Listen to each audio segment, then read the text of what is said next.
Folks, Black Star Network is here. Hold no punches! I'm real revolutionary right now. Black power. Support this man, Black Media. He makes sure that our stories are told. Thank you for being the voice of Black America, Roland. Stay black. I love y'all. All momentum we have now, we have to keep this going. The video looks phenomenal. See, this difference between Black Star Network and Black-owned media and something like CNN. You can't be Black-owned media and be scared. It's time to be smart. Bring your eyeballs home. You dig?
Hey, folks, today is Tuesday, June 5th, 2024. Coming up on Roland Martin Unfiltered, streaming live on the Black Star Network. I'm here in Atlanta, where Steve Harvey is handing out awards for his annual golf classic. And so we'll try to grab him a little bit later in the show. Also, folks, on today's show in Georgia, an appeals court has halted the trial against Donald Trump and all the other people who were involved in interfering with the 2020 election, pending the decision on whether DA Fani Willis should be disqualified from the case. Also on today's show, Trump-loving Florida Congressman Byron Donalds literally says life was better for black people during Jim Crow.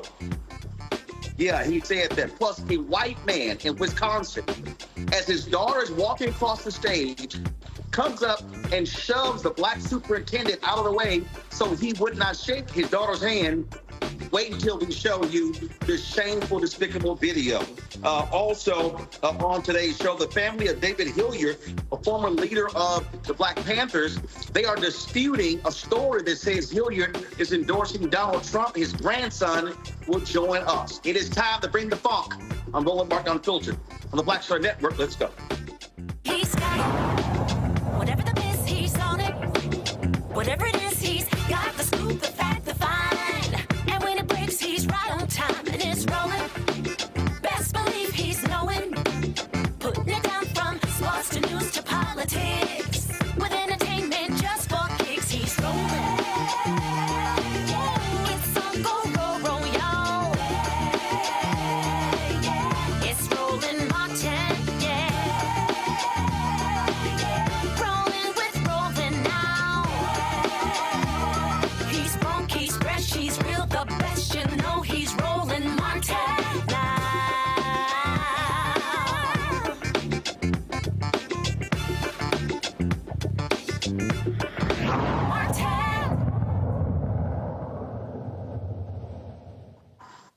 Hey, folks, Roland Martin here. I am in Atlanta at Bears Best Golf Course, where Steve Harvey is having his annual Celebrity Golf Classic. Behind me is where they're handing out the awards. And so hopefully we'll be able to grab Steve and some of the other folks who are here. But let's start with what's happening in Georgia, where an appeals court has halted the case against Donald Trump and the other individuals indicted for interfering with the 2020 election, pending a decision on whether or not Fulton County DA Fani Willis should be disqualified from prosecuting this case. The Georgia Court of Appeals made this order that stopped the proceedings, that stops Fulton County Superior Court Judge Scott McAfee from proceeding with other matters in the case.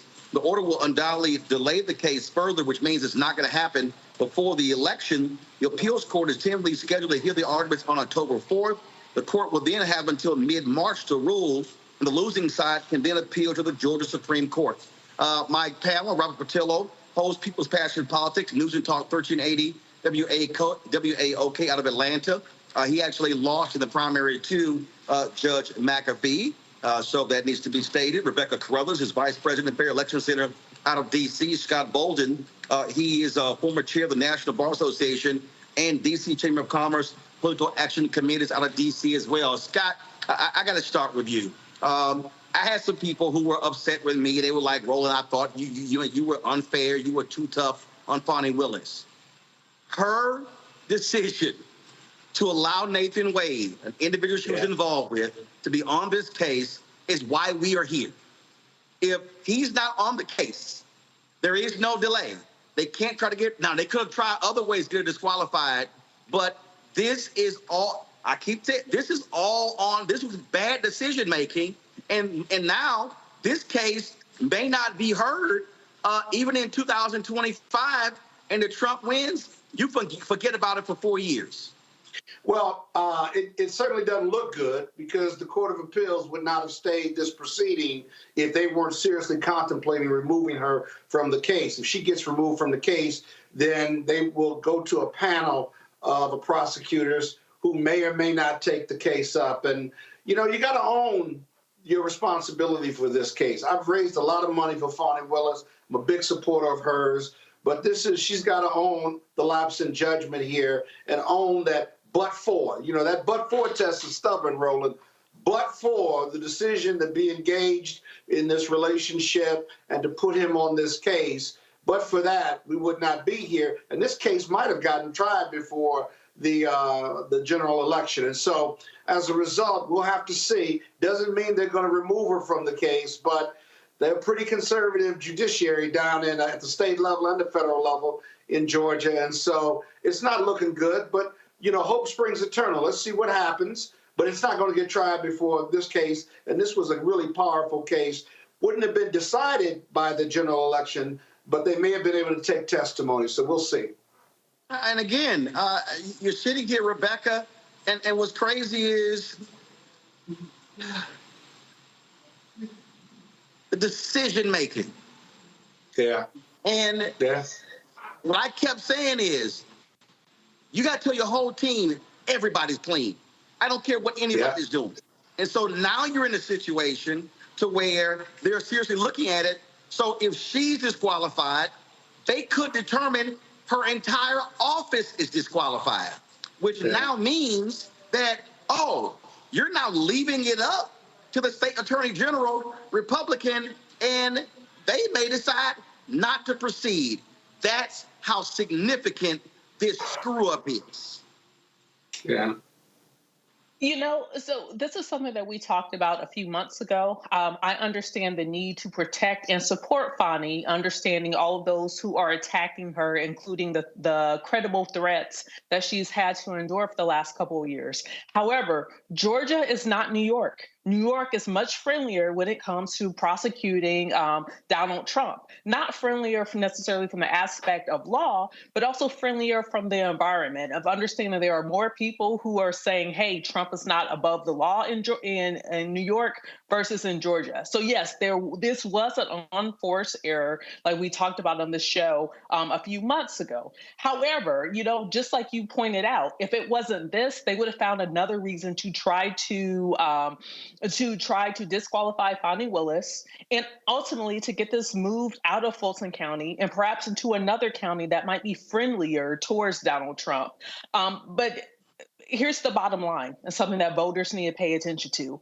Now, Trump told us, hey, if you don't like what they're doing to him, then you need to vote for him to be reelected on November 5th. And I would tell voters, if you want Trump to be held to the law, not to be above the law, you have to make a decision on November 5th. Because what we're seeing is there's aspects of the judiciary that is not as comfortable with applying the law evenly to Donald Trump as other jurisdictions. So ultimately, if you want to see Trump be held to consequences, it's going to start on November 5th. Robert?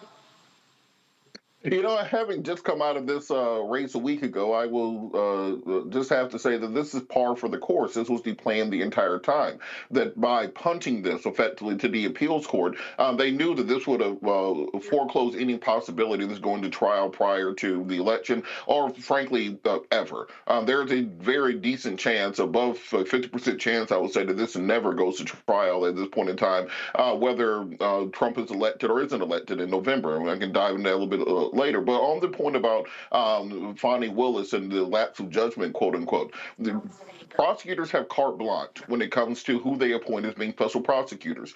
I scoured the records. I cannot find a single case in the history of Georgia of a prosecutor being disqualified based upon the appointment of a special prosecutor. As was said, that if it wasn't this, they would have found something else to try to disqualify her from this case or to try to delay this case. Remember that President Trump has strong tentacles throughout the state of Georgia. People have to start separating Atlanta from Georgia and understand that it is a blue pearl in the middle of a Red Sea, and that by kicking this to the appeals court and then giving the ability to be appealed to the state Supreme Court and then potentially a federal question to appeal it to federal court, they are effectively saying, don't plan on seeing this going to trial anytime soon, if ever. Again, I understand they would have tried to get her disqualified some other way. But what you don't do is you don't gift wrap them this on a gold platter and say, here you go, knock yourself out.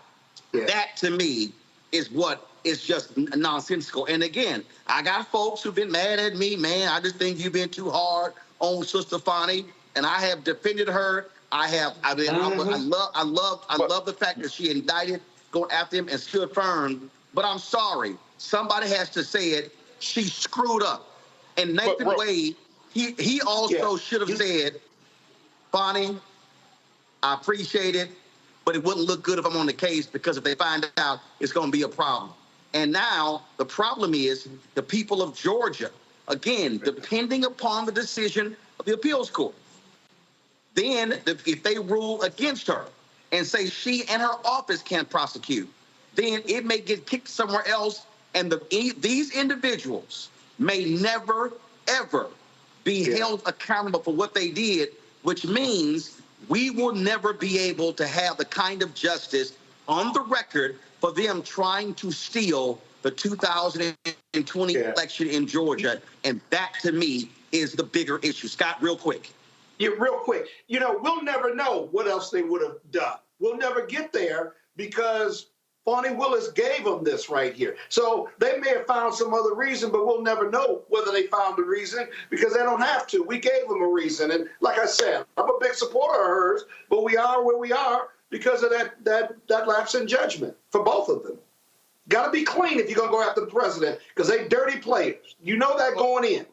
Look, Scott, they tried to disqualify me for the race because of my email address. They were going to continue to look under every nook and cranny.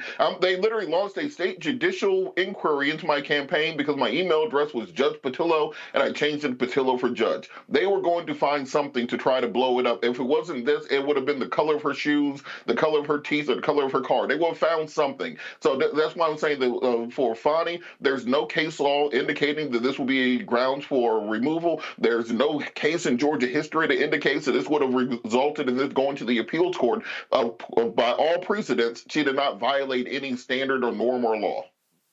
Well, again, but the appearance have been propriety. Here's the deal. One thing we do know, there may not be a example, there may not be case law. That doesn't mean new case law can't be created. Hold tight 1 second, folks. When we come back, a story dropped the other day that shocked a bunch of people and said that that longtime Black Panther, David Hilliard, endorsed Donald Trump. Joining us next is his grandson, who is disavowing that because of a health condition of his grandfather. We will explain next, right here on Roland Martin Unfiltered on the Black Star Network, live from Atlanta, where I'm attending the Steve Harvey Celebrity Golf Classic. Back in a moment. First, President Barack Obama's road to the White House. We got about 500 copies of the book available. And so this actually is all of the coverage of the 2008 election. But the other thing is this here. I talked to folks like Malik Yoba, Hill Harper, Erica Alexander, Kevin Lau, Spike Lee, Tatiana Ali. But there's a lot of behind-the-scenes stuff in here as well, where I talked about some of the stuff that went down at CNN. Also, when you go through here, a lot of the photos that you see in here, photos that I actually shot, photos that were my time at CNN. And so what I decided to do, because one, I published the book and I own it myself, is that so I said, you know what, I'm going to slash the price to $10. I'm not reprinting the book. So once we are sold out of these 500, that's it. They're gone. So you can go to RolandSMartin.com/the-first to get a copy of this book. Everybody who orders this book through the website, not on Amazon, only through RolandSMartin.com. I will personally autograph and mail you a copy of this book. It's all of the coverage, the actual interviews that I did with him. And just to show you, of course, when it came out, there's actually even in here the interviews that I did with him and Michelle Obama, which won TV One cable networks its first 2 NAACP Image Awards. And so all of that for $10, go to RolandSMartin.com the first and order your copy today. Hello, we're the Critter Fixers. I'm Dr. Bernard Hodges. And I'm Dr. Terrence Ferguson. And you're tuned in to Roland Martin Unfiltered.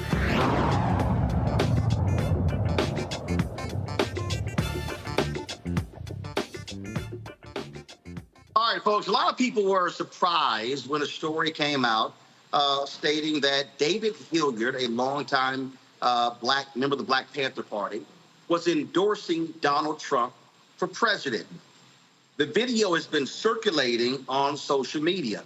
It was posted by Carol D. Mitchell, and it shows Hilliard calling Trump a decent man and a friend to African Americans. Okay, this is the video.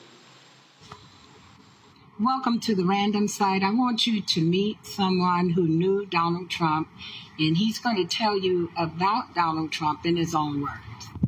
My name is David Hilliard, founding member of the Black Panther Party. I knew Trump when Trump was a college student in New York, and he supported the Black Panther Party. That's how I know Trump. What kind of person do you think Donald Trump is? Trump is a person who's a decent man, and he supported the Black Panther Party. That's what I just mentioned to you. He was someone who gave us money, and Trump was a decent guy. Mm-hmm. Trump? Yes. Trump's a friend of African Americans, and I knew Trump from the 1960s. In New York, where he comes from, and he's a friend to African Americans. Oh, and now when you say a friend to African American, what do you mean by friend? I mean he's not a racist. He's not a racist, fascist white man. He supported black people. Owned every brownstone in a place called Harlem, New York. Oh wow. Okay. Now, do you remember the time that Trump supported Jesse Jackson? No, but I remember when he supported the Black Panther Party. Wow, that's incredible. And how did he support the Black Panther Party? With his money. Whoa, for real? My goodness. He gave us money. So, in your opinion, Trump has always been, now that he has these 34 counts of being a felon, Trump has always been part of the black community, or familiarized at least with the black community. That's exactly right. Trump was a friend to people of African American descent, and he owned all of Harlem. Wow, that's amazing. So in your opinion, sir, your valued opinion, why do you think they put all these charges on Trump, and they're afraid of him to be president? Because Trump likes Africans in America. He likes black folks. That's one. I think that Trump is qualified in a very decent approach to having somebody representing America. Trump, I agree with you, and I think Trump would be able to get us off this government thing and get us to making our own money, because he knows how to make money. He knows how to lose money. And so he would be the perfect person to help us get our own again, right? And Trump's a friend of African Americans. He's always been a friend of black people. That's how I know Trump. Okay. Well, thank you so much. And what is your name, sir? My name is David Hilliard, founding member of the Black Panther Party. Oh, my God. Well, that's amazing. You're a well-known figure in the Bay Area. So we thank you for taking a moment out of your valued time to give us an interview for the Random Site. Thank you, sir. All power to the people. Okay, so you've heard it straight from David Hilliard's mouth, the founding member of the Black Panther Party supporting Donald Trump. Thank you very much. This has been your host, Carol D. Mitchell, on the Random Site. Well, the grandson of David Hilliard, Eric Jones, took to social media disputing what took place. And they were posting videos. They reached out to us here at Roland Martin Unfiltered. Eric Jones joins us right now from Oakland. Eric, first and foremost, who is Carol Mitchell? Who is she? Hello, Roland. First off, I would like to say just thank you for the opportunity to be able to write this story. It's going down a very wrong path, very fast. And so it's much appreciated for this opportunity to do so. This Carol Mitchell lady, this was the first time I had ever even heard of her name, just seeing the video. Apparently she lives there at the senior community my grandfather resides at, and she had watched him for quite a while and known of his status and decided to apparently go after him for that interview. And so, according to you and other family members, your grandfather is suffering from dementia? Yes. So, unfortunately, my grandfather is in the thralls of dementia, and he has been for quite some time. So the reason, so many of us, again, when we first saw this, thought it was suspect, because at no time ever has Donald Trump or anybody else suggested that he was providing financing to the Black Panthers when he was in college. Second of all, again, if you look at logic here, Donald Trump was at Wharton. His daddy, brought him into the school. He didn't have the grades. And there's nowhere in hell that Donald Trump will be crossing paths with the Black Panthers, especially in Oakland.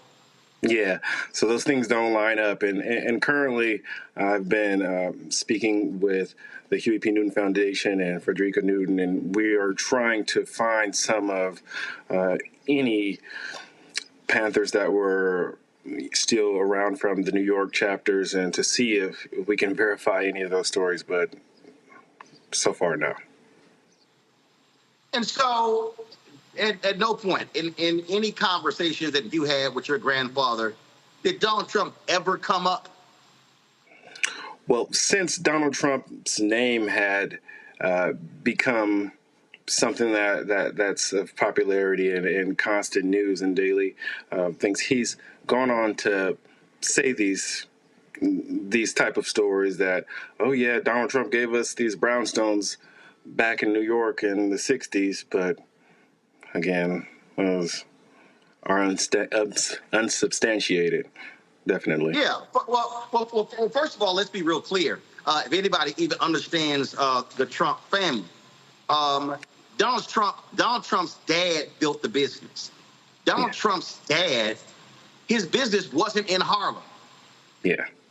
It was in one of the other bureaus. And so it was in Brooklyn. So they never did business in Harlem. I mean, so this thing just comes out of the blue in terms of this whole deal here. It's craziness. Yeah, it is complete madness. And he has no idea of any of Trump's current policies or whereabouts or do-abouts or anything like that. So this is all just unsubstantiated. So on this, have you had an opportunity to talk to your grandfather? Does he still recognize you and other family members? Oh, yeah. My grandfather, he speaks very clearly about certain things in the past, and he remembers everyone in his family, and he can speak towards a lot of things that are truthful if you can lead him sort of in that direction. But when he starts to speak, so you gotta understand, my grandfather has over 5 books published. He's been a professor. He has a lot of things that are archived, And so if he speaks on those things that he has archived, then those are typically factual things that you can go check on, and it can all line up. But if he starts, speaking of things that aren't necessarily a part of that past work that he's done, that's sometimes where he can make up some things. Also, because of his status, at any point, did this woman, Miss Mitchell, did she ever alert family members, talk to them, or did she simply put this video out on her own, knowing full well the dementia status of your grandfather? Yeah, absolutely not. So, again, I've never heard of that woman until just 2 days ago. And so before then, we don't know if she knows of his status. We don't know if she's been following him or what so.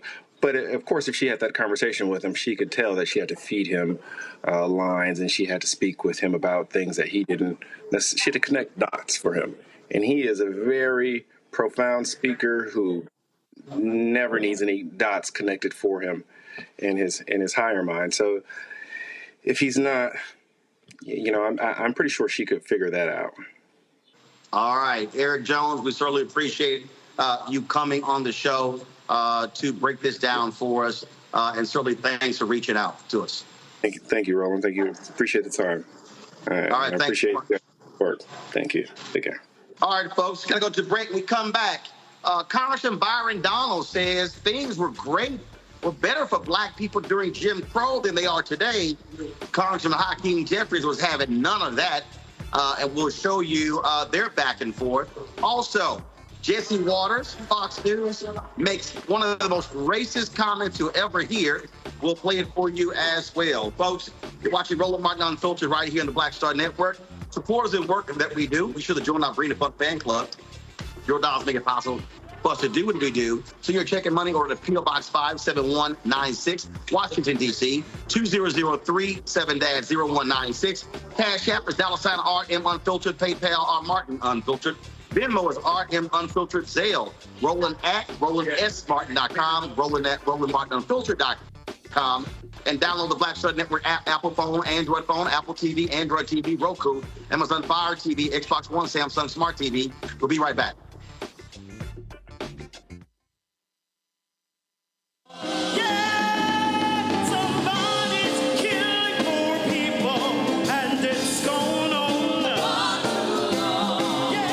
COVID happened, poor people were dying at a rate already of 800 people a day. Before COVID, if you went to a funeral every single day, it would take you 600 years to attend all the funerals of the people who will die from the ravages of policy violence, poverty, and low wages in America in just 1 year. It would take you 2 years and 19 days to go to all of the funerals of the people that will die today, and oftentimes silence. Nobody talks about this political genocide, but we are determined today to remember their death and be a resurrection of voting power and voice power like never before. Economic justice and saving this democracy are deeply connected. We, as a nation, must listen to the demands of the poor, who are pushing and will continue to push political candidates and elected leaders to lift from the bottom so that everybody can rise.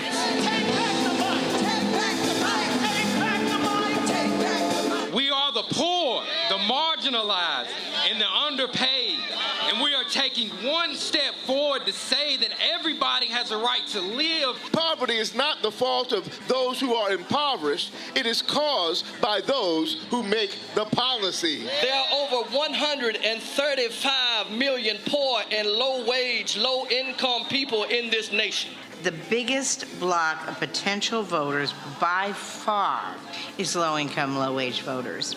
I can't afford medicine. Sometimes I have to skip because of the cost. The farm worker community is tired of the violence imposed upon us by greed, exclusion, and denial of basic human rights. Those folk that represented by that casket, poor and low-wage workers who are the most moral people in this country because they go to work every day believing, even though going to work is hazardous to their health. I'm tired of working 70 to 80 hours a week and still not have money for the necessity of bills. I'm tired of getting sick and not being able to go see the doctor. Having to make a choice to pay between rent or the light bill or food or clothes. You cannot claim to care about families and a culture of life and then do everything in your power to rob people of equal access to resources and to force them to live in poverty. Leadership of both parties had waged war on poor people and low-wage workers. And this government has treated people experiencing poverty, including their military families, with disdainful, deliberate, malicious neglect. So the truth is that my son died from poverty. We refuse to accept poverty as the fourth leading cause of death. The fourth leading cause of death in this, the richest country in the world. We march today for our children and the generations to come. And we need to do it with the loudest voices possible, the biggest actions possible. We will voice our demands and register our vote. When we stand up and when we stand together, things change. There is the electorate that is, and then there is the electorate that should be. 34 million eligible poor and low-income voters did not vote in 2016. If just 20% of those voters in swing states were mobilized around an agenda, they could change the political outcome of every election. So we're launching the most massive voter mobilization and turnout campaign in history of poor and low-wage voters, allies, and religious leaders. People are dying, but we know it doesn't have to be this way. And so we are calling on everyone to join us in this Poor People's Campaign, a national call for moral revival. We are here, we will be seen, we will be heard, and our power will be felt. We don't need to be an insurrection. We are a resurrection that will be felt across this country. Are you ready? Ready? Ready? Ready? We are a resurrection, and we are ready.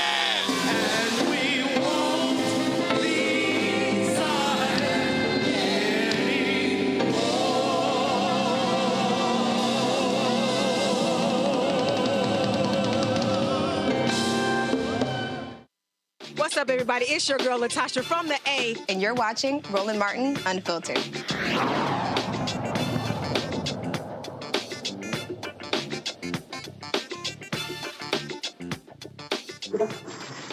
All right, folks, welcome back to Roland Martin Unfiltered here at the Steve Harvey Celebrity Golf Classic in Atlanta. All right, so Donald Trump supporters, they had an event in Philadelphia that was supposedly focused on Black for Trump. Now, it was in a conservative area, largely white area.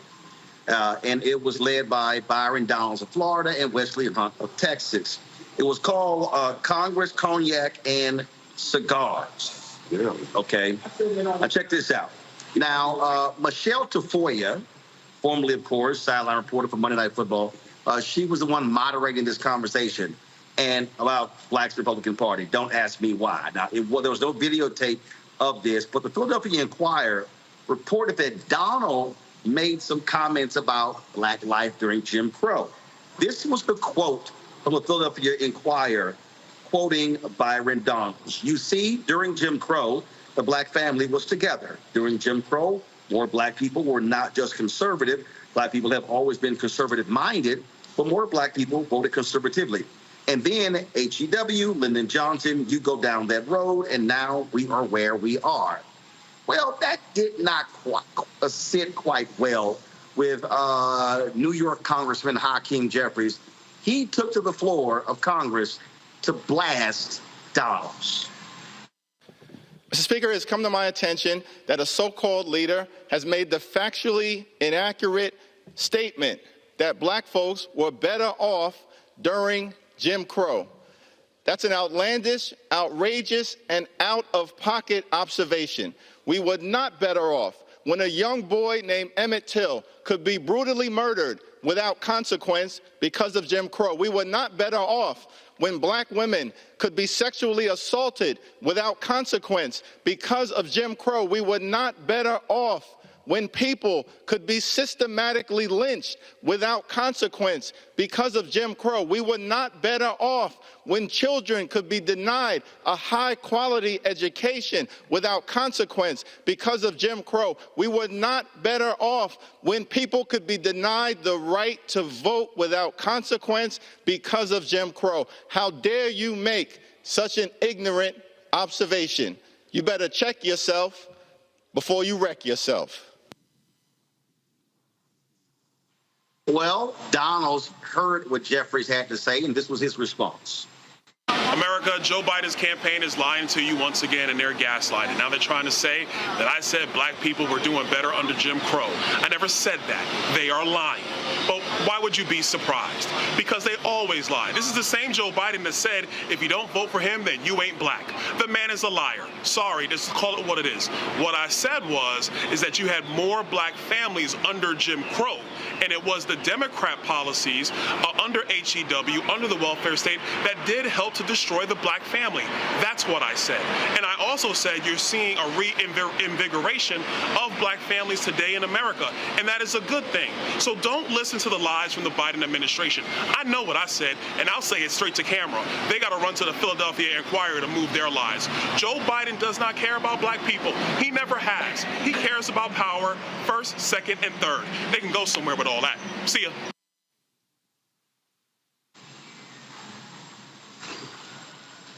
Really? First of all, Congressman Donalds, if you have an issue, you take issue with the reporting of the Philadelphia Inquirer. And if you say that's not what you said, okay, produce us an audio recording. Produce us a video recording of exactly what you said during that, if you're disputing what the reporting is. See, I need everybody to understand this is the game.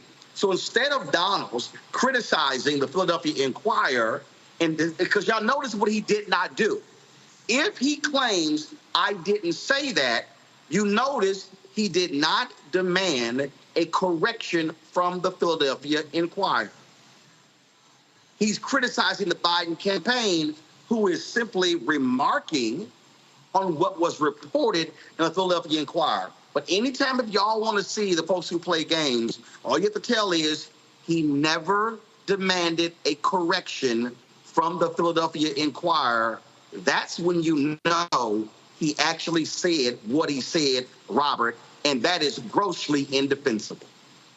You know, this is part of the mythology that many of the black conservative movement have taken up to believing this idea that black folks were somehow better off prior to the civil rights movement, prior to integration, prior to any of the legal framework that we call the civil rights and the voting rights movement.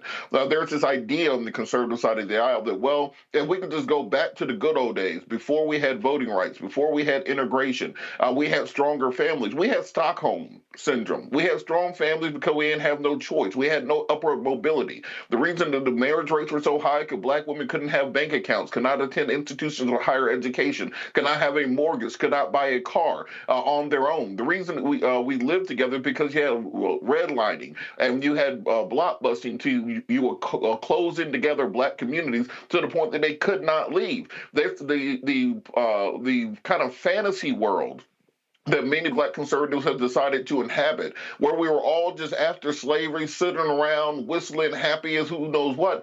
I wish they would just take that and rewind it all the way back to the radical Republican Congress from 1865 to 1876. If you're going to say things were so much better prior to the Civil Rights Movement, then just say, I'm going to take up the Republican platform that existed under the radical Republicans, and we're going to push for reparations for black folks in this country, because that was a Republican initiative. If you're going to say black folks voted more conservatively prior to the 1940s and the 1950s, well, take it all the way back. Take it all the way back and say we're going to enforce Sherman's Field Order number 15. We're going to enforce what Senator Stevens said on the floor of the House of Representatives, that we are going to take that promise of 40 acres and a mule, and we're going to distribute that to everyone in this country, everyone who is of African-American descent, of the descent of those who were enslaved in this nation. But to simply say, well, things were great prior to black people having rights, is exactly the type of African American that Donald Trump likes to point to and say, that's my African American. And as these people are jockeying for position to be the next vice president of the United States, as Congressman Donald and Tim Scott and others are, they have to remember that the statements they put and that they use on record right now are going to be used against other black people in the future. We just saw the Fearless Fund. They're using the Civil Rights Act to deny them the ability to help black businesses. These words and these actions have consequences, and maybe Byron Donald will be the next vice president of the United States of America, but he can't forget what he is doing to our communities on his way there. See, this is the thing for me, Rebecca, that's always shameful and despicable when Byron Donalds, when that idiot Candace Owens, or any of these people say these things. They leave out the fact about the police dogs and the lynchings and the beatings. They leave out the fact that we were denied bank loans, denied housing loans. They leave out the fact that black folks had to walk down the street, couldn't look white folks in the eye. They did not. So all those things. So if you want to talk about this small piece of what life was like for us during Jim Crow, I mean, you could literally make the argument that the black nuclear family there was a strong bond during slavery, because we were working together every single day, side by side, with mother and father and children, and we were together, and we lived in one room, and we ate together, and we prayed together. I mean, if we want to go there, I mean, that's literally what we could say. But then you leave out all the other stuff that was going on. Sorry, Congressman Donalds is full of shit. So first of all, Byron, I need to know who your people are. Now, you were born and raised in Brooklyn. So I'm assuming that if your people came by way of the northern migration and the migration routes of how many black folks ended up in New York, my guess is they probably came from South Carolina, North Carolina, maybe the Low Islands, going a little bit further south into Georgia, perhaps, maybe. I need to know who your grandma, your auntie, your uncles are, because I can guarantee you they would not agree with what you said. Second of all, what you just said on camera means that you are dumb, you're an idiot, or maybe I'll be charitable and say you are diseased in the mind. And this is why. Byron, you literally just said that black families can attribute strong black families to Jim Crow. That simply does not make sense. You are trying to correlate two separate things and try to have causation. And I'll explain what I mean by that. In the summer, ice cream sales go up. In the summer, crime goes up. Just because ice cream sales and crime both goes up in the summer doesn't mean that eating of ice cream leads to someone committing crime. That's not how it works. So just because you are making the argument that black families, from your perspective, were stronger in the 50s and 60s doesn't mean that we can or should attribute it to Jim Crow. Simply, your mind is diseased to even jump and say that oppression is what made black families stronger. That is not the case. I understand that you claim that you grew up in a black broken home. You went to FAMU, then you transferred to Florida State, you married into a white conservative family, and now all of a sudden white ICE is better. But let's be clear, just because you said those things, which the Philadelphia Inquirer rightly attributed to you, you then go on camera saying, oh, I'm going to say it to their face, I'm going to say it to the camera. What you actually said on camera sounds even more stupid and idiotic than what the Philadelphia Inquirer said that you said. So if anything, you should thank them that they didn't expose your idiocy around this issue. And quite frankly, you are lost. All right, so here's the deal. Before I go to Scott, so Byron Donalds says he's blasting the Biden campaign, saying they didn't do it. Well, guess what? It was reported. There is video. And the Biden folks just posted it. Control room, if y'all have it, let's play it. If you don't have it yet, okay, if you don't have it yet, Scott, go with your... So, Scott, go with your comment, and then we're gonna play the video. You actually hear Byron Donalds in his own words in a 26-second clip from that conversation. I'll only add to my colleagues. I guess we was better together doing Jim Crow because we had stronger family, but we couldn't. You go to jail and you couldn't walk down the street, you couldn't vote, you couldn't get a job, couldn't get educated, but we were together as a family. You know, every time these dumbass Republicans, one, they don't do their research, and they just ignorant. It just, sometimes, and I know what you say, Roland, you say, you got to call this out, Scott. But sometimes this stuff is so ignorant, it's just not even worth talking about. My colleague said it best. And by the way, if we were stronger as a family, our socioeconomic problems weren't there, but we weren't stronger as a family.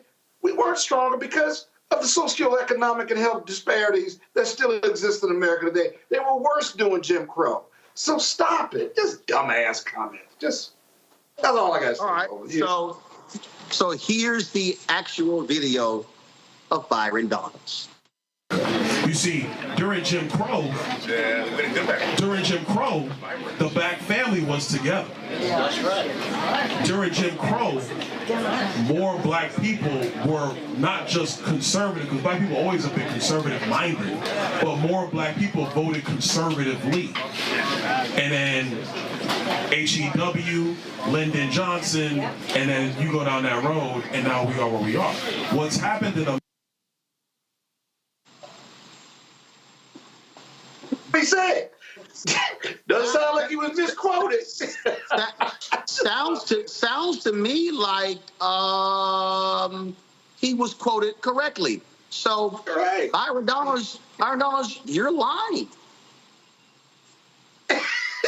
When you get your Black history education from Ron DeSantis. This is why they want to get rid of CRT. This is why they want to get rid of DEI. They want to keep us all that damn dumb. They want us all to walk around here scratching when we ain't itching, laughing when we ain't tickled. That's the exact archetype for a black man that they want in this country. One that's completely disconnected from his history, disconnected from Elaine, Arkansas, disconnected from Tulsa, Oklahoma, disconnected from the bloody summer of 1919. Someone who's completely disconnected from all aspects of American history besides what has been regurgitated and spewed back to him as patriotism. He wants us all to take that Ron DeSantis history course where, we were all just on the plantation having a good time.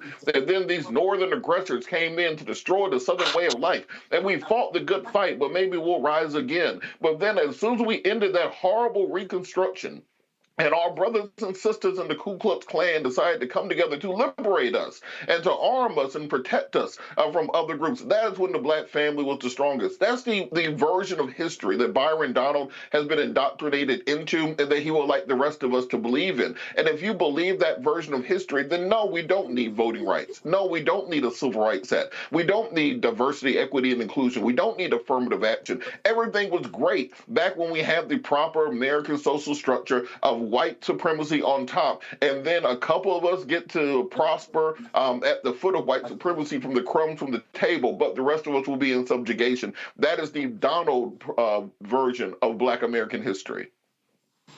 Y'all, again, I just love the people who say, I didn't say it. What'd you say, Scott? What's worse about that video, real quick, Roland, is that there were other black conservatives listening to him saying, right.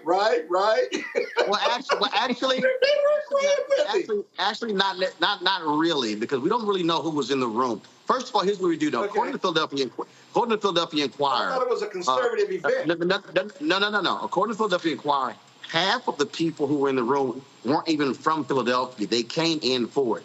It's no different than when Donalds hosted an event in South Carolina, and it was supposedly a Black Republican event, South Carolina, and there were like 5 in the room. So again, you hear this one thing, but it's another. All right. When we come back, I got to play for you this absolutely racist comment about black juries. Jesse Waters said on Fox News. Also, 50 Cent was on Capitol Hill talking to members of Congress about African Americans being shut out of the spirits industry. Plus, this unbelievable video. A black superintendent is on the stage and is about to shake the hand of a white female high school graduate. Her dad storms the stage and physically moves the black superintendent off the stage so he couldn't shake his daughter's hand. There's actual video of this. Stunning. We'll have it for you. You're watching Roland Martin Unfiltered on the Black Star Network.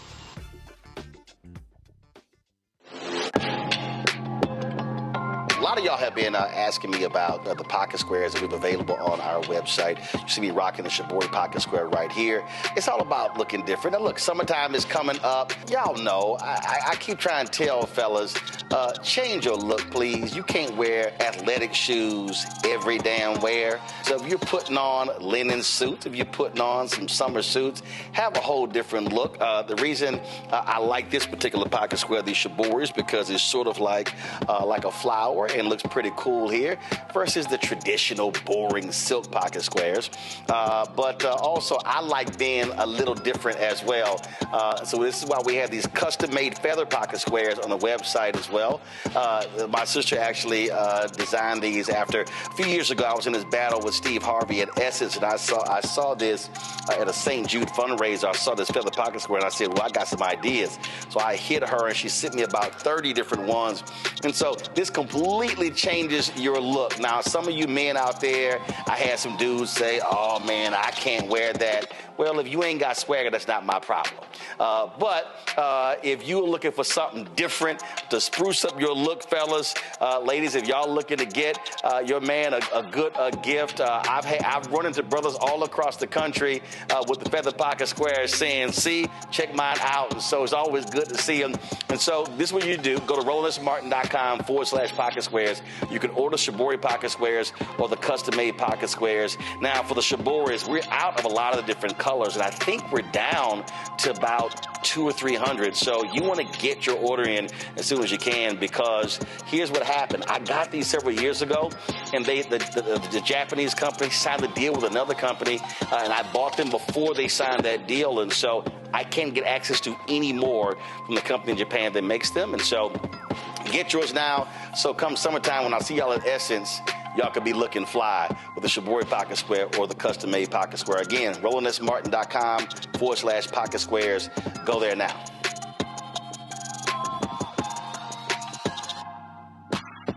Me, Sherry Shepard, and you know what you're watching, Roland Martin Unfiltered.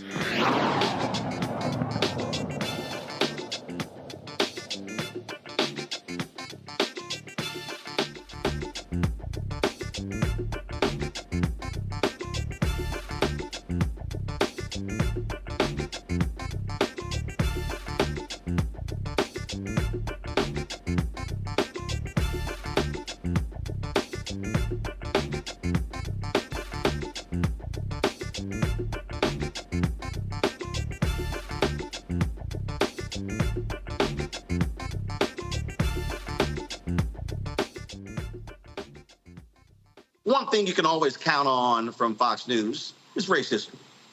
And one of the biggest racists there is Jesse Waters.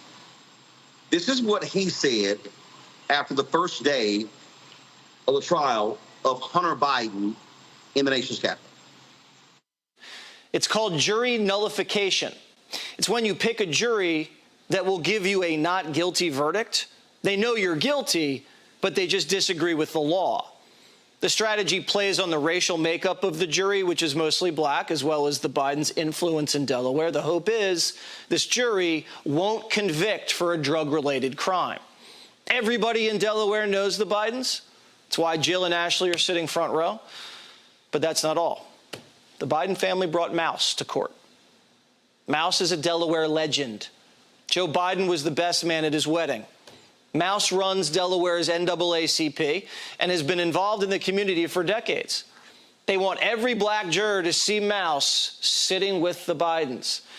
If you can get the jury on your side, all of a sudden, this case is not a slam dunk.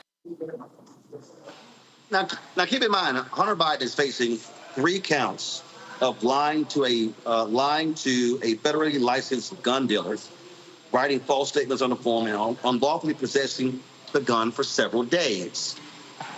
So basically, Rebecca, Jesse Waters is saying, oh, black people are too dumb on a jury to listen to evidence, listen to testimony. What he's saying is, oh, if you want a not guilty verdict, just pick nearly an all-black jury, and you're going to get that. The inverse is he's saying that if you want a guilty verdict, regardless of what the evidence is, pick an all-white jury. Is that what he's saying? But then, I mean, there's so many ways you could go with this. But also, he's saying, oh, well, black people, they'll never convict with drugs because, all black people do illicit drugs, right? I mean, look, he's ignorant. It's the reason why he's on Fox News. Bottom line, he's racist. He shows he's racist, so he's going to say racist things. And he's on a network that supports people saying racist things. And that also means that those companies that air during Jesse Waters' time, they support racist things being said that they're putting their ad dollars behind. So, okay, cool. He said something racist. Jesse Waters saying something racist. We call that, Scott, a day that ends in DAY. Right. Having picked several juries and Jesse Waters having not picked one, I can tell you, white America is the least qualified to talk about black people and racism or to even define discrimination. I've always said this. And the fact of the matter is that most jurors, 95% of them, and Robert, I'd love to hear your response, black, white, yellow, brown, take that case into the jury room. They try to do the right thing. They work hard. Doesn't matter their race. And black people aren't monolithic simply because the criminal justice system has housed more of us than other people, if you will, in most jurisdictions. But they work hard. They try to do the right thing. They try to follow the law. And you come back with a verdict. If Jesse Waters was right, then the majority of the juries in Washington, D.C. are black, and you wouldn't have anybody convicted. And we know we got a 95% conviction rate here in this jurisdiction as well. So it's really just more ignorance than anything. And to think that Mouse, who may be a legend in that community, is sitting with the Biden family, but Jesse Waters doesn't have any problem with the leadership of the GOP in the House and Senate coming and sit in the front row in regard to Donald Trump's trial. And somehow that's right because they're white, but it's wrong in Delaware because the president happens to know everybody. Everybody knows the president in Delaware, and Mouse is a legend in the NAACP. That's cry foul. But here's the last point, Roland. I can give you 5 federal circuit court opinions that have said what Hunter Biden is charged with would never be charged and is unconstitutional. And by the way, 90% of these charges against Hunter Biden have never just been brought independent. They've always been connected to some other crime with gang members or bad actors, if you will. Never before, very few times, does the fact that this form filled out is wrong. This form was altered by the gun shop, if you will. If Hunter Biden is found not guilty or the government hasn't proved their case beyond a reasonable doubt, those would be the reasons, not because Mouse is sitting in the audience or Jill Biden is sitting in the audience. It's because the jury did their job. And if they convict him, then they did their job too. We got to respect the rule of law. It's also, Robert, it could be because Mouse has been a friend of Biden's for more than 30 years, and his family and his children. But again, this is a level of stupidity. And I'm sure Jesse Waters is making no comment about any of the white supporters of the Biden family showing up in court. Look, when we talk about only in America, Jesse Waters is absolutely he is the siren tale of the most unqualified white people and white mediocrity being rewarded. Remember, he started off as an intern for Tucker Carlson, and because he was tall and conservative, they started letting him do man on the street interviews. At that point in time, they made him a full-time correspondent. He was actually married when his wife was pregnant, and he left her to start dating one of the booking producers at Fox, family values, conservative values, then got her pregnant. And then when Tucker got fired for the Dominion lawsuit and costing Fox basically $1 billion, somehow Jesse Waters gets elevated to a primetime television slot. Now, I'm not saying that that would never happen to a black person. I'm just saying that's never happened to a black person in the history of Earth.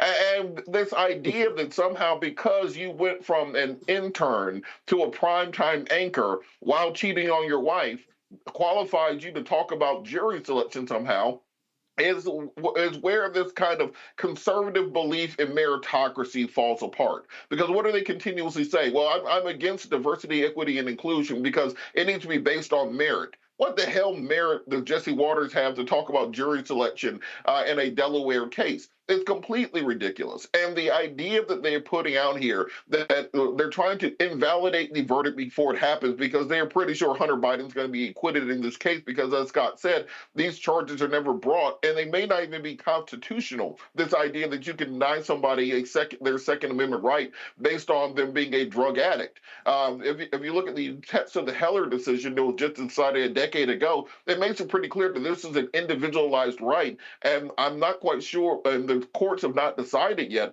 whether or not you can bar that right based on someone being a drug addict at the time. Because if you're going to say that, then why not say alcoholics? Why not say anything under that will undermine the Second Amendment? So they know this will probably be dismissed out of hand or will be an acquittal for Hunter Biden. So they're trying to invalidate that, but also blow these racist dog whistles at the same time. That not only are we going to invalidate the verdict, but we're going to do so because black people are so simple-minded that all they have to do is see another black person and they'll just get up, start juggling watermelons, shucking and jiving, frying chicken in the jury box, and then they'll be over. This is par for the course for the audience they're trying to appeal to. All right, folks, hold tight 1 second. When we come back, where do you see this video of a white man physically removing a black superintendent from the stage because he did not want that black superintendent touching his white daughter's hand? Also, 50 Cent comes to Capitol Hill talking about the importance of expanding opportunities for African Americans in the liquor industry. We'll show you that as well. Lots to talk about right here on Roland Martin Unfiltered on the Black Star Network.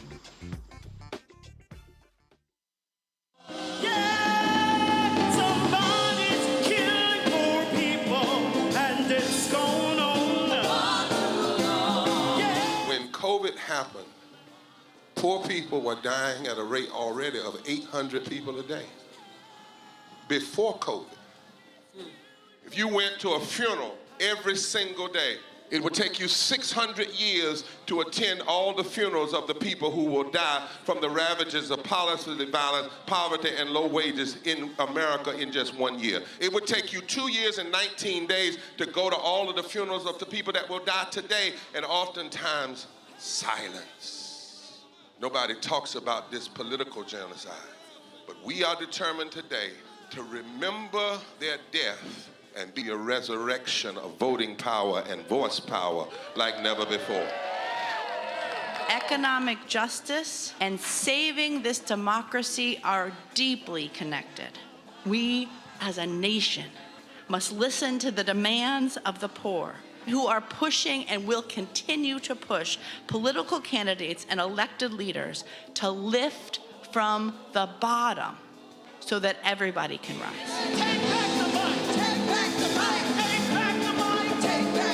We are the poor, the marginalized, and the underpaid. And we are taking one step forward to say that everybody has a right to live. Poverty is not the fault of those who are impoverished. It is caused by those who make the policy. There are over 135 million poor and low-wage, low-income people in this nation. The biggest block of potential voters by far is low-income, low-wage voters. I can't afford medicine. Sometimes I have to skip because of the cost. The farm worker community is tired of the violence imposed upon us by greed, exclusion, and denial of basic human rights. Those folk that represented by that casket, poor and low-wage workers who are the most moral people in this country because they go to work every day believing, even though going to work is hazardous to their health. I'm tired of working 70 to 80 hours a week and still not have money for the necessity of bills. I'm tired of getting sick and not being able to go see the doctor, having to make a choice to pay between rent or the light bill or food or clothes. You cannot claim to care about families and a culture of life and then do everything in your power to rob people of equal access to resources and to force them to live in poverty. Leadership of both parties have waged war on poor people and low-wage workers. And this government has treated people experiencing poverty, including their military families, with disdainful, deliberate, malicious neglect. So the truth is that my son died from poverty. We refuse to accept poverty as the fourth leading cause of death. The fourth leading cause of death in this, the richest country in the world. We march today for our children and the generations to come. And we need to do it with the loudest voices possible, the biggest actions possible. We will voice our demands and register our vote. When we stand up and when we stand together, things change. There is the electorate that is, and then there is the electorate that should be. 34 million eligible poor and low-income voters did not vote in 2016. If just 20% of those voters in swing states were mobilized around an agenda, they could change the political outcome of every election. So we're launching the most massive voter mobilization and turnout campaign in history of poor and low-wage voters, allies, and religious leaders. People are dying, but we know it doesn't have to be this way. And so we are calling on everyone to join us in this Poor People's Campaign, a national call for moral revival. We are here, we will be seen, we will be heard, and our power will be felt. We don't need to be an insurrection. We are a resurrection that will be felt across this country. Are you ready? Ready? Ready? Ready? We are a resurrection, and we are ready. And we won't be silent anymore.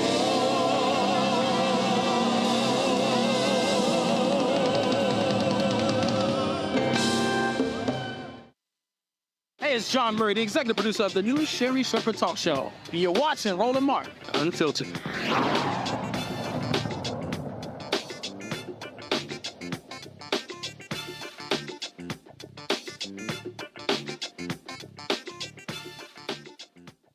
Well, folks, 50 Cent was on Capitol Hill today with attorney Ben Crump talking about increasing opportunities for African Americans in the liquor industry. He is suing a particular company, saying they have been defrauding him.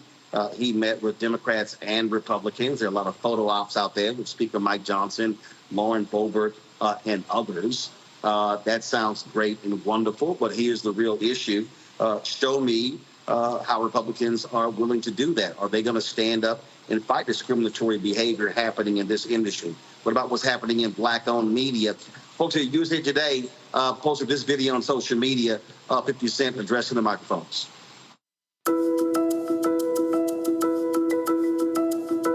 It's definitely not my traditional platform.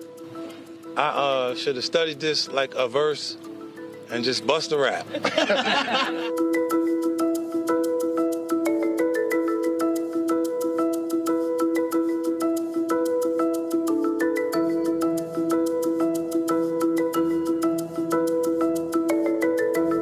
Really exciting for me to be here. I got a chance to meet with both sides today, and it feels really good. Like, they don't agree. They don't agree on a lot of stuff.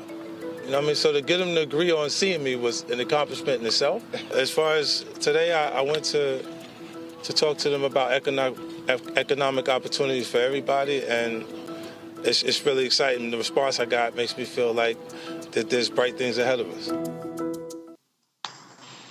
Well, I'll say this here. It's actually no shock. It's not that big of a deal that both sides would agree to meet 50 Cent. He is, of course, a prominent artist, businessman as well. So, look, politicians don't mind celebrities as well. Here's the thing for me that really jumps out here, and I'll go to you first, Scott, and that is this here. Yes, 50 Cent is suing this country, this particular company, doing business with him.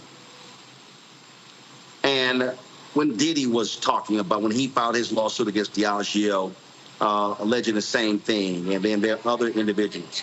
This is what I am going to say specifically to black celebrities. Are you doing this because of you, or are you doing it for the collective? See, that's the real issue.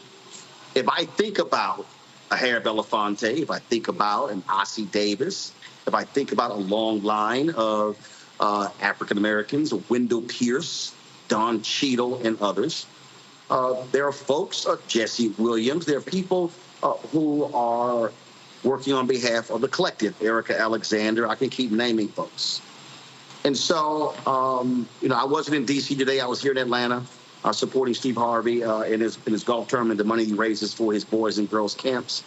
But I did put in a call to Ben Crump. And I'm going to send a text to 50 Cent as well. And my question to them is going to be, okay, I got it. You met on Capitol Hill. So you want to see expanded opportunities for African Americans in this particular space. While I was here, former music executive Kadar Massenberg had his wines here. On the course, that was a sister who had her own liquor brand. I know there are other people who I've met. I've interviewed, we've had people on the show in Marketplace who created their own liquor brand. So here's the question that I would pose to 50 Cent.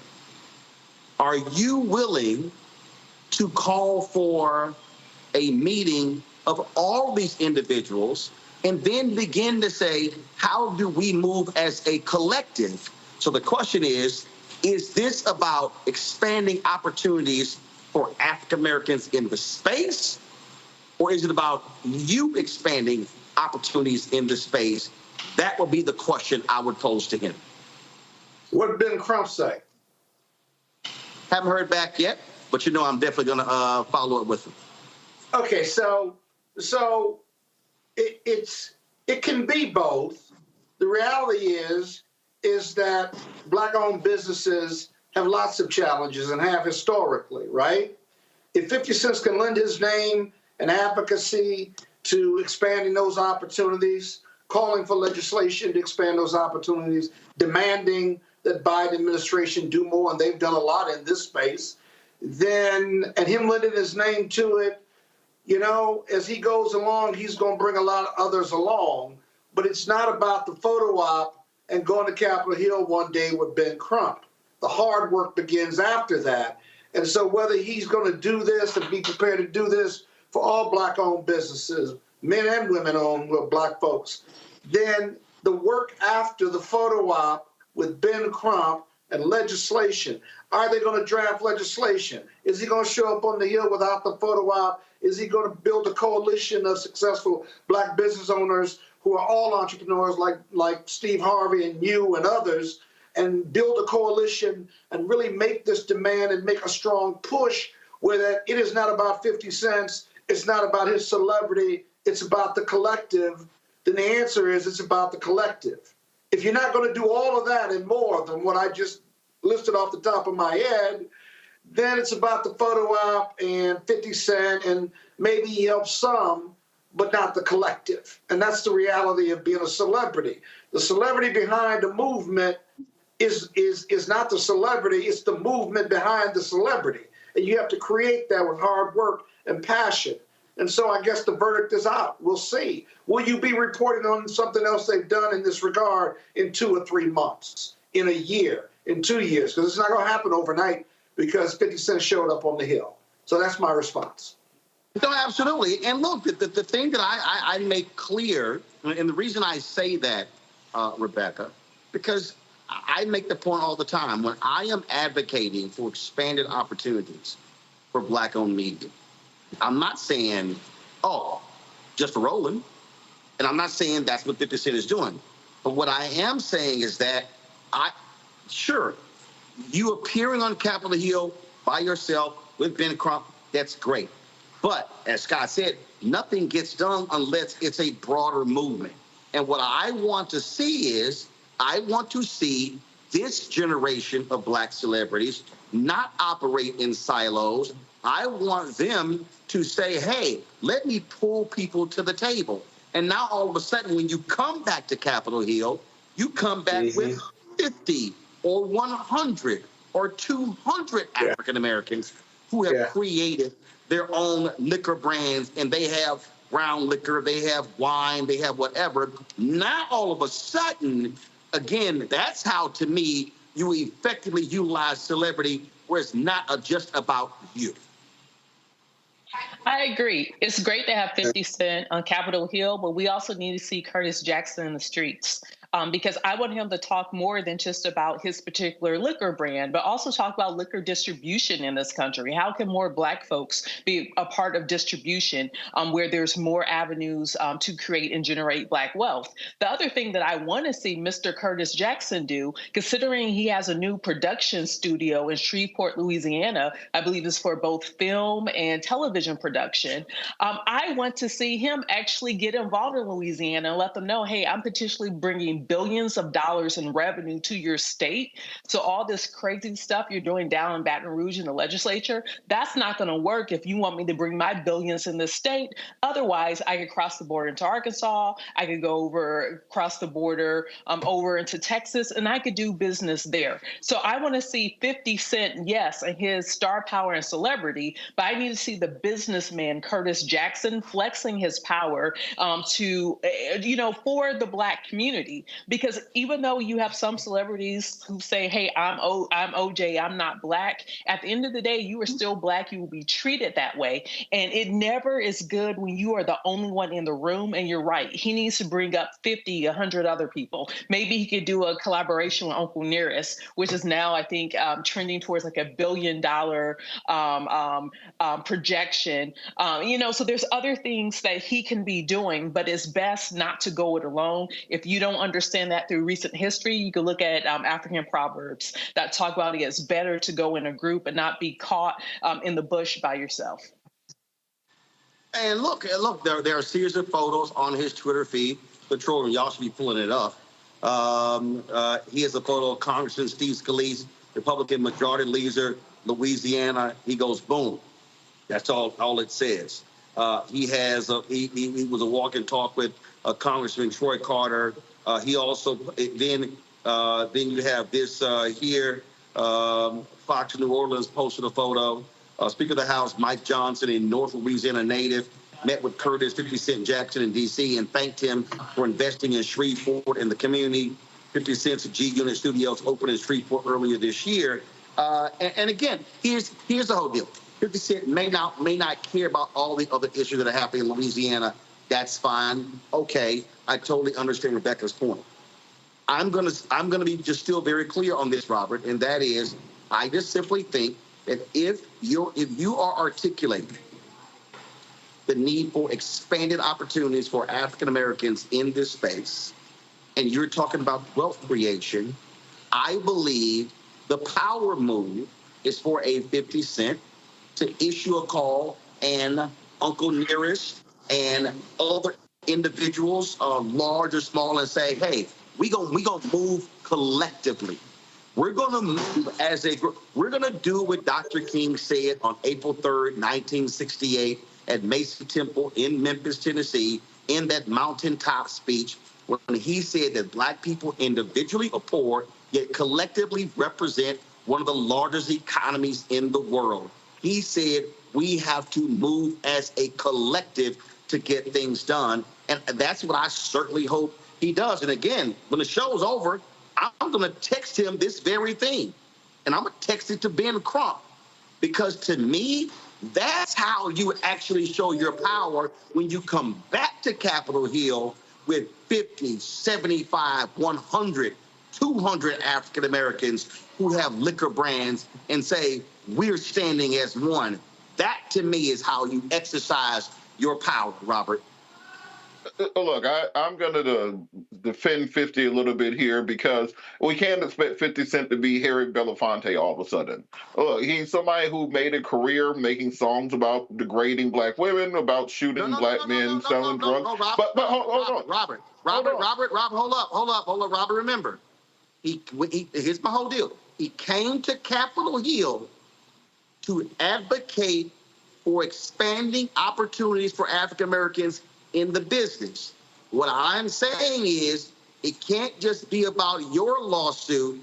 It has to be about all of y'all trying to figure out what y'all seeing here. That's one of the features on an iPhone when you say certain things and you move your hands. But also that's them also saying Roland is lighting that ass up. See, so again, the thing we understand here, if you as an individual are advocating for African American expanded opportunities, all I'm saying is bring some other folks with you. That's just Roland. The African American he's advocating for is Curtis Jackson, not the rest of y'all. And that's the point that I'm trying to make. But look, that's the point that I'm trying to make. Let's stop pretending 50 Cent is Harry Belafonte here. He has an entire drug dealer multiverse on television right now with spin-off shows all about black folks selling drugs to other black folks and killing other black folks. He spent 20 years making music about black folks doing drugs, defaming and abusing women, and killing other black folks. You think he's at Capitol Hill all of a sudden to be the Rosa Parks of liquor?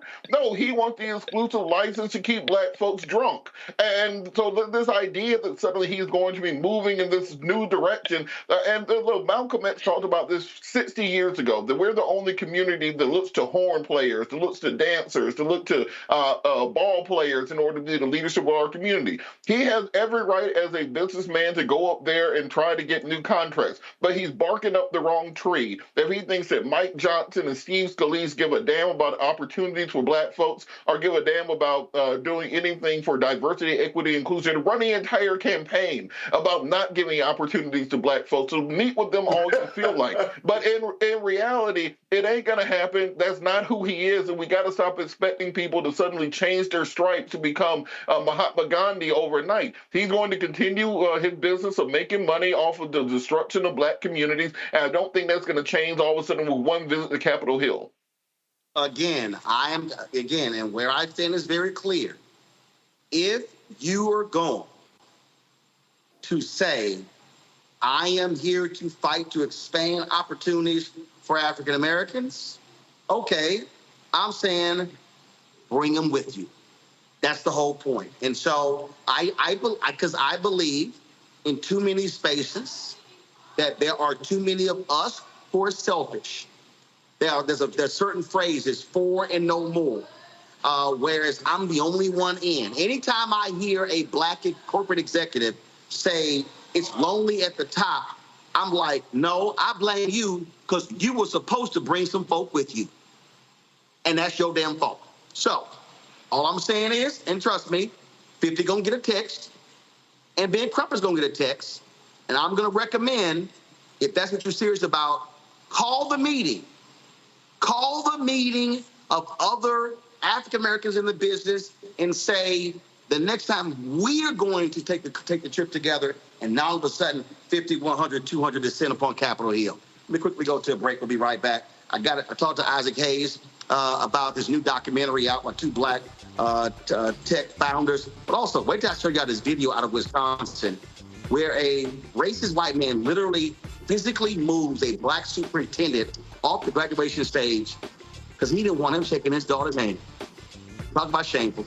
Watching Roland Martin Unfiltered on the Black Star Network. On A Balanced Life with me, Dr. Jackie. Being of service to others is one of the greatest callings in life.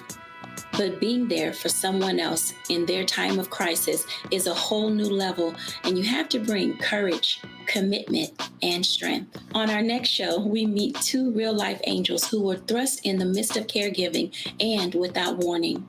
And he was looking strange and couldn't cut his meat. And it was very odd. And I said, well, what's wrong? And he says, I think I've had a stroke. And so, of course, it scared me. And we literally got in the car and he walked into the hospital on a Thursday.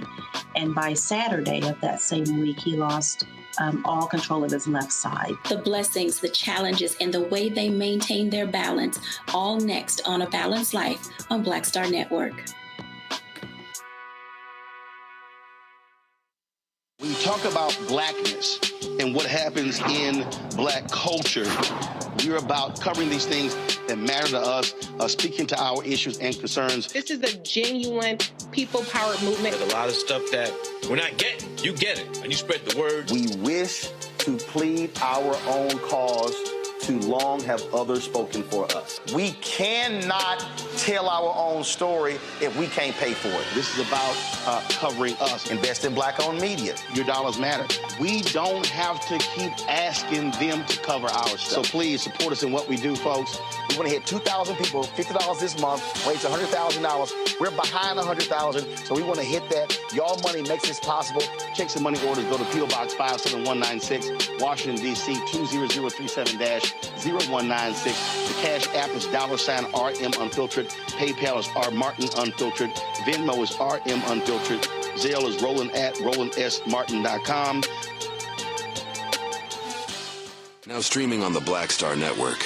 It was my junior year at Georgetown, and Spike calls me and he says, Malcolm, what are you doing next year? So, graduating, you know. He said, take a year off, work on Malcolm X. I said, okay. But first of all, for the folks who don't know, Spike is my cousin. Spike is my cousin. Just for the person watching, like, how the hell is Spike just gonna tell you that it's true? It's true.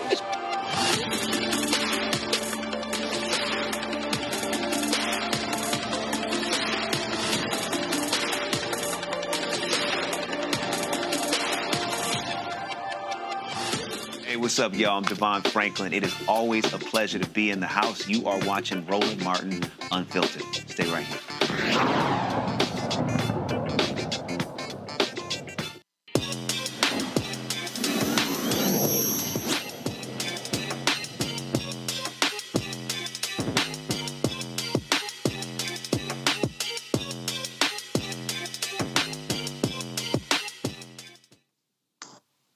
Hey, folks, there's a new documentary out on HBO Max about MoviePass. It is a tech company that was founded by two African Americans. It talks about how the company imploded and those two brothers were removed from the company. Isaac Hayes III is the founder of Fanbase, joins us in this weekly Tech Talk. Isaac, I saw your video you posted about MoviePass, and I remember when they launched. I remember when people were talking about it. Then I remember when people, they were like, what the hell, how they gonna make money? It was all this sort of stuff. And then it lays, you just talk about how the documentary is just fascinating because it lays out how they then got removed from the company they founded. This movie Crash, I think you should definitely take a look at it as a black business owner. It was kind of like a very sad kind of corporate takeover of MoviePass, which was founded by Stacy Spikes and Hamet Watt in 2011. They built MoviePass all the way up to about 20,000 subscribers. And they got a guy named Chris Kelly, who was the original general counsel for Facebook, to come in and invest in the company. And so when Chris Kelly joined the board, it was those two gentlemen and Chris Kelly on the board. And so what wound up happening is that MoviePass needed a little bit more capital, and they thought they should bring in a white CEO to actually run the company to try to scale the company. In comes Mitch Lowe, who was the former CEO of Redbox. And so they reconstituted the board to include the two black founders, Mitch Lowe, and then Chris Kelly wound up having two board seats. So now, with Chris Kelly's two board seats and Mitch Lowe's one board seat, they wound up removing both gentlemen from the board and eventually firing both of them from the company and then tanking the entire company within 1 year, spending $150 million and crashing the company. Wow. Yeah. Wow. So explain to people, and you talked about it beforehand, the pitfalls when you're a founder and you go out and you raise money and you don't fully understand why you got to hold on to as much power as possible, because in this case, you can get run out your own company. Yeah, I mean, well, boards are very important. Boards are really basically the boss of the CEO. They're the people that are in charge and kind of guide the company and make and kind of keep the CEO accountable to the company. And so typically a lot of black founders wind themselves getting voted out of their own companies by these board takeovers by other people that are coming on the board. When it comes to the company that I built with Fanbase, I don't have a board. That's because I raised independent capital. I haven't gone to VCs. So you got to be careful when you're raising capital, especially from venture capital, because they do want things like board seats. And what happens is VCs will often look at your company as something to flip. So you might have $1 billion idea, and all they might want to do is give 4 times the return on the investment that they made. So they give you $1 million and they get $4 million. They'll be ready to sell your company way before you can take it to something to be a unicorn. So you got to be careful in the way that you constitute and construct your board. And MoviePass really bothered me, because once Stacy and Hamet were gone, you have Mitch Lowe and Ted Farnsworth, who eventually wind up putting in a bunch of capital, and both of the guys are about to go on trial for securities fraud with the SEC, but they put founder and CEO of MoviePass. They totally whitewashed these 2 black guys out of the company. If you watch the documentary, there is a happy ending to the documentary. I won't give it away, but that part really bothered me, that these 2 guys built a company from the ground up from 2011 all the way to 2017, 18, and these guys come in and crash the company and take it over. Absolutely crazy. Questions from our panel. Rebecca, you first. Hey, Isaac, it's Rebecca. It's good to see you again tonight. So for would-be founders, especially more of the tech space, what are like the top 3 things that black founders should do to protect their company? I think initially you should create multiple classes of stock, right? I think you should create 2 classes of stock, common stock and voting stock. And then I think as founders, you should try your best to maintain control of all the voting stock. So that way it gives yourself power, right? You want to try to put as much equity as you can yourself in your company, so that it limits the amount of equity that people can take, which is ownership and power.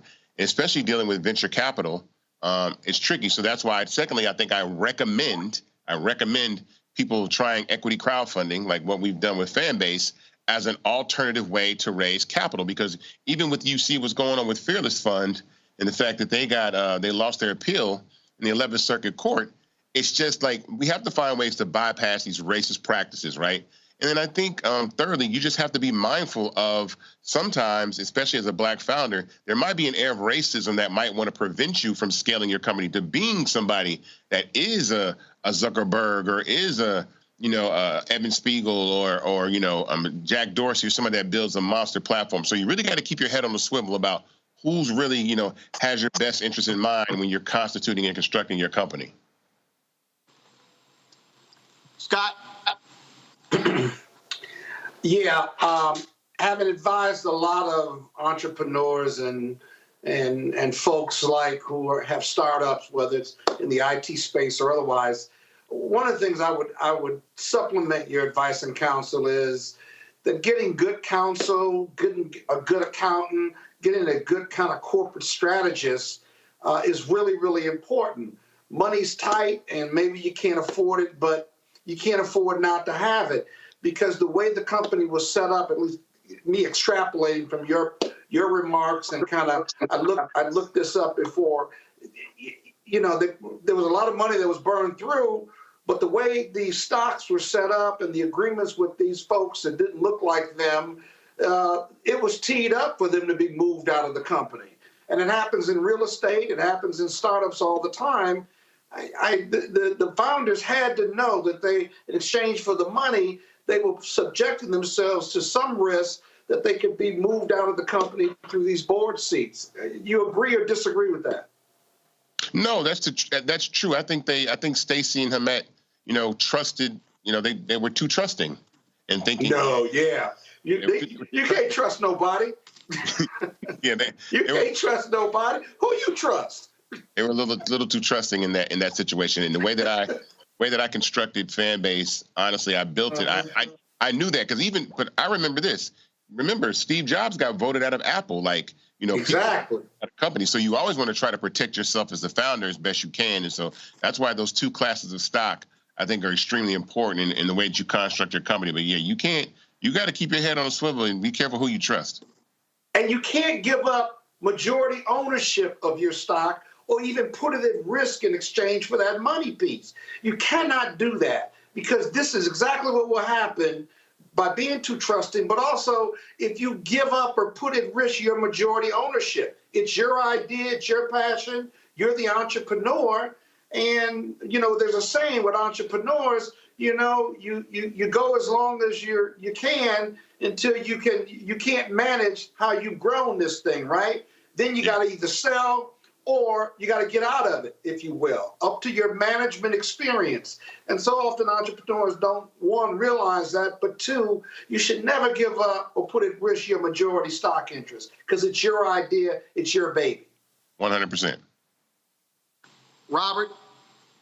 Given the way that MoviePass ended and kind of the collapse of the company, is there ever something to be said for taking the money early, avoiding some of the risks down the line, and being able to cash out and simply invest that into another venture? Particularly given when now you have people who are associated with the new company facing federal charges, et cetera.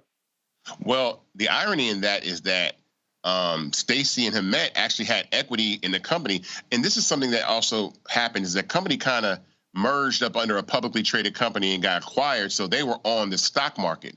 So the equity that both gentlemen had, the equity that Stacy had was worth about $80 million. But within that 1 year, there was a restriction that they couldn't sell their stock for 365 days, and that it went from $80 million down to pennies within 365 days. Because the guys spent $150 million. Mitch Lowe and Ted Farnsworth, they burnt all the money, gallivanting around Coachella, spending money, hosting events, hanging out with celebrities and partying, and they crashed the company within a year. So imagine having something worth $80 million that's worth pennies in less than a year, and you have no control over that. So yeah, that's something that was extremely terrible. Oh, man. So, folks, be sure if you go to HBO Max, you can check the documentary out. Isaac, give us an update on the raise for fan base. Hey, fan base. Listen, we are raising right now on startengine.com/fanbase. Everybody that hears my voice, go to startengine.com/fanbase and invest. We're almost at about $1.3 million. I'm raising $17 million. The minimum to invest is $399. You get 60 shares of fan base stock at $665 a share. And I think what's important about this, again, is these companies are changing. You see that Instagram is even trying out like unskippable ads, right? That you can't even scroll past the ads on the platform anymore. It's a lot of little things that are starting to happen with these companies. And so I think, again, the opportunity for users to have equity in social media, that is why I built Fanbase. So we're almost at about 700,000 users. We're on iOS and Android. We previously raised $10 million. So this isn't a far stretch for us to go ahead and raise to 17. And you have ownership, equity. We talk about equity so many times in a startup. And you can rise and grow with the growth of the company. So if you want to invest, go to startengine.com/fanbase. It's on my shirt. Make sure that you go check it out and have some equity. And I say this before, 28,500 people investing $600 is $17 million, and we can close our round. If you know some people, forward the link to them, tell your friends, invest for your grandkids, your kids, your friends, and let's all go together, because this is the opportunity to own part of a tech startup, a social media tech startup that is rivaling these other platforms that are actually copying what we do. So I'm really excited about this, and I want as many of us who look like us on the cap table as possible. So go to startengine.com/fanbase to invest. The minimum to invest is $399. I'll keep you posted, Roland, every time I come back on the show. But check out MoviePass, and as a founder, be careful who you let in the hen house. Absolutely. All right, Isaac, was really appreciated. Thanks a lot. Thank you. Folks, I saw this video on social media, and I had to go ahead and show you this. So there was a graduation in Wisconsin. And as this young woman is about to cross the stage, her racist dad literally storms the stage and physically removes the black superintendent from the stage. Watch this. Elise Kathleen Eddy.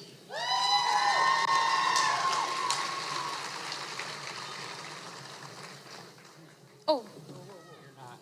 Excuse me. Where's Brendan? Where's Brendan? Where's Brendan? Get away from me, bro. No. Hey, no. Hey, you need to get. Hey. You gotta go. Out right now. I don't care. Get off the stage right now.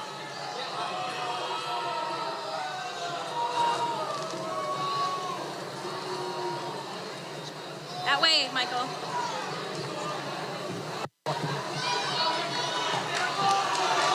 No.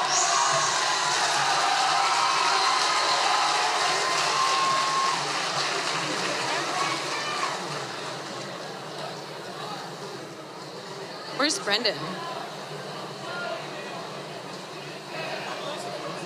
Whose dad is that? Elise? That black superintendent is Baraboo, Wisconsin Superintendent Rainey Briggs.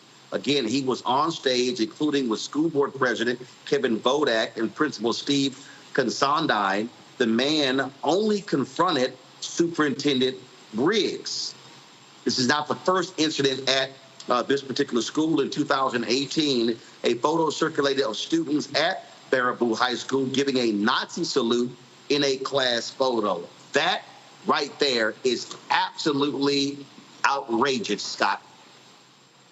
Yeah, Roland, I often say, having grown up in Joliet, Illinois, these pockets of communities all around us just aren't Washington, D.C., New York, L.A., Chicago.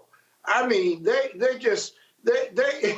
it's like they're time warped and don't know history, don't know the 1965 Voting Rights Act, Housing Act, and the amount of racism, manifest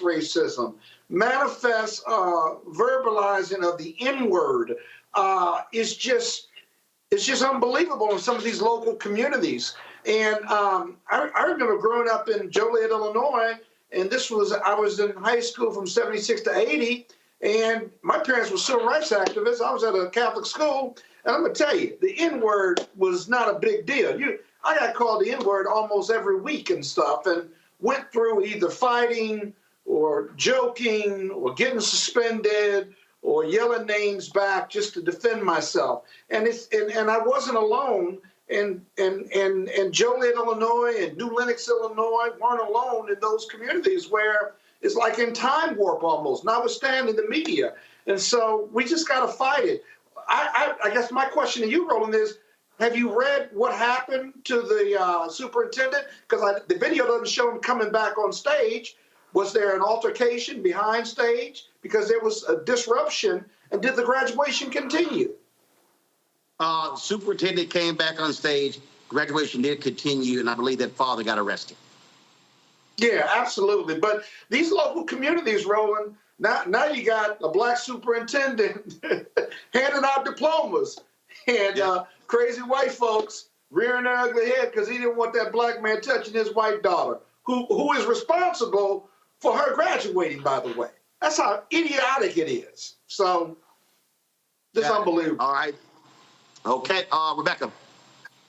Well, here's an added wrinkle to that story. As I saw in the town of Baraboo, the school board president is now, they're trying to recall the school board president. And the reason why, they're saying he's mismanaging money. And one of the examples of him mismanaging money is the superintendent's pay.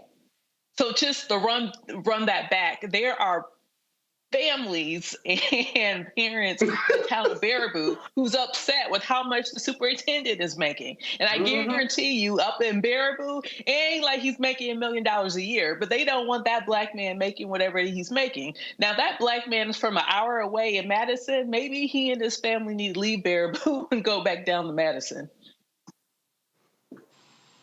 Robert?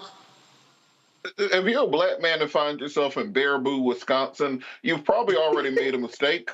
I'm just gonna put that out there. But I've noticed throughout my life and throughout generations, People usually create the thing that they hate the most. And his poor daughter is going to go off to college now, and when she shows up at Thanksgiving with Jaquan or Jamal or something like that, and he has to look at that brand new baby that she's bringing forward, he's going to realize that bringing that girl up in a family of hatred, teaching her to hate those people, he's now created exactly the thing that he sought to destroy. So congratulations to his daughter and his future son-in-law, Jaquan. And he's going to be a big black man, too. She's going to bring home a big black man. Tall, big, muscular, football player. Killing it. With that black man. Are y'all done? Are y'all done? Yeah, we done. Go on, man. Hey, I got to go, man. I got a hard stop at 8. I love you guys, but I got to go, man. I gotta first of all, well, okay. If you got to go, shut up and stop talking then. Well, I know, but the show's going to miss an element that you're not going to have when I go. It'll never be the same without me. So just cover for me, okay? Nah, we'll be greatly improved. All right, y'all. That is it. Let me thank Robert. Let me thank Rebecca, and I'll talk to Scott. I will, folks. Tomorrow I'm back in the studio, and I'll have some great video from the Steve Harvey Golf Tournament here in Atlanta for you on tomorrow's show. That's it. Don't forget, support us in what we do. Join the Bring the Funk fan club.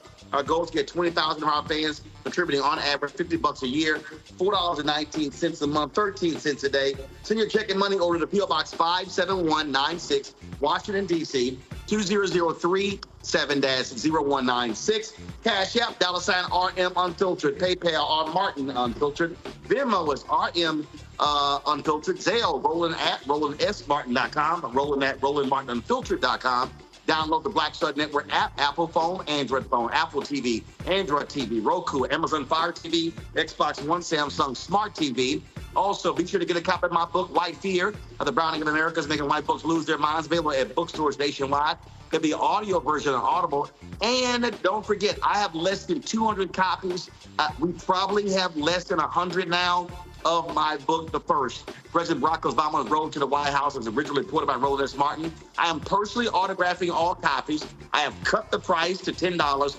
That's it. Once these books are gone, that's it. I have looked at my house in Dallas, my brother's house, my sister's house, my house in the DMV. These are the only copies left, and once I get rid of them, they are gone. I'm not reprinting this book again. So if you want your personally autographed copy, go to RolandSMartin.com/the first, RolandSMartin.com/the first, and you can get that particular book. Folks, that's it. I'll see you tomorrow right here on Roland Martin Unfiltered on the Black Star Network. Holla! Black Star Network is here. Oh, no punch! I'm real revolutionary right now.